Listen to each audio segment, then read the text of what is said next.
Are you ready? Let's do this! Hello everyone and welcome back to Uncommon Sense, the most uncommon place on the internet where we question everything and learn together.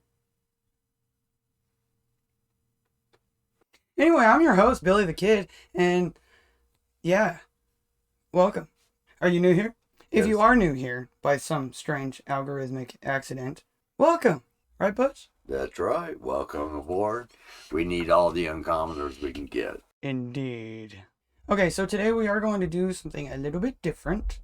Butch found a video, and although we cannot seem to obtain the original source, we wanted to share it with you guys anyways. You could share it with your friends and your grandma. And it is a powerful video. I recommend everybody just pausing, taking 10 minutes of your time, watch the video, and make your own decisions. Let us learn together. I almost closed the wrong thing. Sorry. So yeah, we would like to pass on this information and the knowledge that it provides, especially in today's world with so much political turmoil. The different types of government have become confusing, and the descriptions have become vaguely unclear, like mud. The video we are presenting you today gives us a clear description of each type of government and why the definitions of a republic versus a democracy are drastically different and why that is so important to understand. We hope that this will bring some clarity to the state that we are in as a country and allow us as Americans to reestablish ourselves as the constitutional republic that the United States of America was meant to be. Warning. The audio in the upcoming video is a little louder than the audio we've recorded. Alright, let's begin. And don't kill the microphone.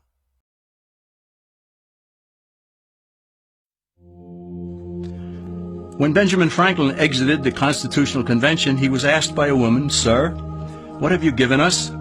His immediate response was, "A republic, ma'am, if you can keep it." Yet most Americans today have been persuaded that our nation's governmental system is a democracy and not a republic. The difference between these two is essential in understanding Americanism and the American system. Before we discuss political systems, however, it's helpful to address the confusion that has been spread about the political spectrum. Many have been led to believe that the political spectrum places groups such as communists on the far left, fascists or dictators on the far right, and political moderates or centrists in the middle. However, a more accurate political spectrum will show government having zero power on the far right to having 100% power on the far left. At the extreme right, there is no government. The extreme left features total government under such labels as communism, socialism, Nazism, fascism, princes, potentates, dictators, kings, any form of total government. Those who claim that Nazis and fascists are right-wing never define their terms. This amounts to spreading confusion. Toward the middle of the political spectrum can be found the type of government limited to its proper role of protecting the rights of the people. That's where the Constitution of the United States is. Those who advocate such a form of government are really constitutional moderates. So let's analyze the basic forms of government. They are monarchy or dictatorship ruled by one, oligarchy ruled by a few, democracy ruled by a majority, republic ruled by law, and anarchy, which is ruled by no one. In discussing these five, we'll see that they can be narrowed down to even fewer. Looking first at monarchy or dictatorship, this form of government doesn't really exist in the practical sense. It's always a group that puts one of its members up front. A king has his council of nobles or earls, and every dictator has his bureaucrats or commissars, the men behind the scenes. This isn't ruled by one, even though one person may be the visible leader. It's ruled by a group. So let's eliminate monarchy, dictatorship, because it never truly exists. Oligarchy, which is ruled by a group, is the most common form of government in all history. And it is the most common form of government today. Most of the nations of the world are ruled by a powerful few, and therefore oligarchy remains. At the other end, we find anarchy, which means without government. Some people have looked over history and found that many of its worst crimes were committed by governments, so they decided that having no government might be a good idea. But this is a mistake. because, as the ancient Greeks stated, without law there can be no freedom. Our founding fathers agreed and held that some amount of government is a necessary force in any civilized, orderly society. In a state of anarchy, however, everyone has to guard life, liberty, and property, and the lives of family members. Everyone must be armed, and movement is severely restricted because one's property has to be protected at all times. Civilized people have always hired someone to do the guarding, a sheriff, a police force, or some branch of government. Once law enforcement was in place, the people were freer. They could leave their property, work in the fields, and so on. In short, the proper amount of government makes everyone freer. There are some who advocate anarchy, however, not because they want no government, but because they don't like what they have. They use anarchy as a tool for revolutionary change. The condition of anarchy is very much like a vacuum where something rushes in to fill it. These calculating anarchists work to break down the existing government with rioting, killing, looting, and terrorism. Tragically, the people living in such chaos often go to those best able to put an end to it and beg them to take over and restore order. And who is best able to put an end to the chaos? The very people who started it. The anarchists who created the problem then create a government run by them, an oligarchy, where they have total power. This is exactly what happened in Russia that led to Lenin taking total power, and in Germany where Hitler's brown shirts created the chaos that brought him to power. But anarchy isn't a stable form of government. It's a quick transition from something that exists to something desired by the power-hungry. It's a temporary condition, and because it isn't permanent, we eliminate it as well. The word democracy comes from two Greek words, demos, meaning people, and kratein, meaning to rule. Democracy, therefore, means the rule of the people, majority rule. This, of course, sounds good, but suppose the majority decides to take away one's home, or business, or children. Obviously, there has to be a limit. The flaw in democracy is that the majority isn't restrained. If more than half the people can be persuaded to want something in a democracy, they rule. What about republic? Well, that comes from the Latin, res meaning thing, and publica meaning public. It means the public thing, the law. A true republic is one where the government is limited by law, leaving the people alone. America's founders had a clean slate to write on. They could have set up an oligarchy. In fact, there were some who wanted George Washington to be their king.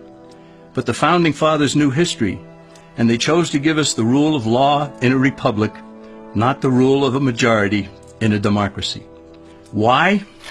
Let's demonstrate the difference in the setting of the Old West. Consider a lynch mob in a democracy. 35 horseback riders chase one lone gunman. They catch him, and they vote 35-1 to hang him. Democracy has triumphed, and there's one less gunman to contend with. Now consider the same scenario in a republic. The 35 horseback riders catch the gunman and vote 35-1 to hang him. But the sheriff arrives, and he says, "You can't kill him. He's got his right to a fair trial." So they take the gunman back to town. A jury of his peers is selected, and they hear the evidence and the defense, and they decide if he shall hang. Does the jury even decide by majority rule? No, it has to be unanimous, or he goes free. The rights of the government aren't subject to majority rule, but to the law. This is the essence of a republic. Many Americans would be surprised to learn that the word democracy does not appear in the Declaration of Independence or the U.S. Constitution, nor does it appear in any of the constitutions of the 50 states.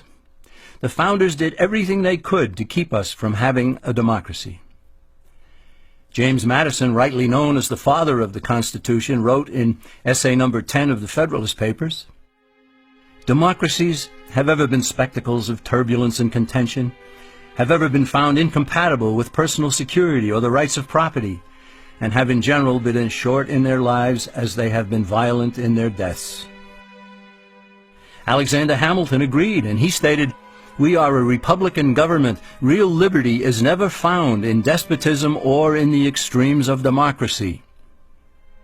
Samuel Adams, a signer of the Declaration of Independence, stated, Democracy never lasts long. It soon wastes, exhausts, and murders itself. The founders had good reason to look upon democracy with contempt, because they knew that the democracies in the early Greek city-states produced some of the wildest excesses of government imaginable. In every case, they ended up with mob rule, then anarchy, and finally tyranny under an oligarchy. During that period in Greece, there was a man named Solon, who urged creation of a fixed body of law not subject to majority whims. But where the Greeks never adopted Solon's wise counsel, the Romans did. Based on what they knew of Solon's laws, they created the 12 tables of the Roman law, and in effect built a republic that limited government power and left the people alone. Since government was limited, the people were free to produce, with the understanding that they could keep the fruits of their labor. In time, Rome became wealthy and the envy of the world. In the midst of plenty, however, the Roman people forgot what freedom entailed. They forgot that the essence of freedom is the proper limitation of government.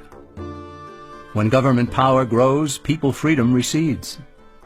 Once the Romans dropped their guard, power-seeking politicians began to exceed the powers granted them in the Roman Constitution.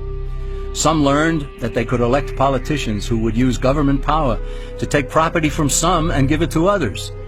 Agriculture subsidies were introduced, followed by housing and welfare programs. Inevitably, taxes rose and controls over the private sector were imposed. Soon, a number of Rome's producers could no longer make ends meet, and they went on the dole. Productivity declined, shortages developed, and mobs began roaming the streets, demanding bread and circuses from the government. Many were induced to trade freedom for security. Eventually, the whole system came crashing down. They went from a republic to a democracy and ended up with an oligarchy under a progression of the Caesars.